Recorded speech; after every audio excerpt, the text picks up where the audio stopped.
5 ஆபத்தான பேய்கள் எது எதுன்னு உங்களுக்கு தெரியுமா? அதுவும் 5வதா நான் சொல்ல போறது ரொம்பவே மோசமானது.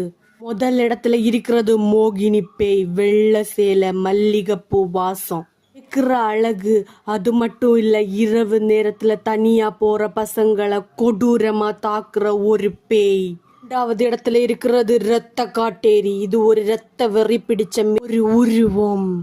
3வது இடத்துல இருக்கிறது கொல்லிவாய் பிசாசு. இரவு நேரத்துல வயல்வெளியில ஒரு வெளிச்சம் தெரியும். அது விளக்குன்னு நினைச்சு நம்ம போனா திரும்ப வரவே மாட்டோம். 4வது இடத்துல இருக்கிறது முனி.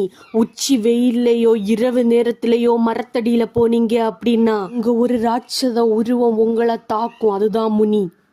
5வது இடத்துல இருக்கிறது காத்து கருப்பு. இதுக்கு உருவமே கிடையாது, ஆனா காத்து மாதிரி வேகமா வந்து நம்மளை கொடூரமா தாக்கும். இதுல எந்த பேய நீங்க நேர்ல பாத்திருக்கீங்க, இல்ல இதுல எந்த பேய பார்த்தா நீங்க பயப்படுவீங்க அப்படிங்கறத மறக்காம கமெண்ட்ல சொல்லுங்க. ஸ்டோரிஸ் கேட்க மறக்காம ஷியா வாய்ஸ் சேனலை சப்ஸ்கிரைப் பண்ணிக்கோங்க.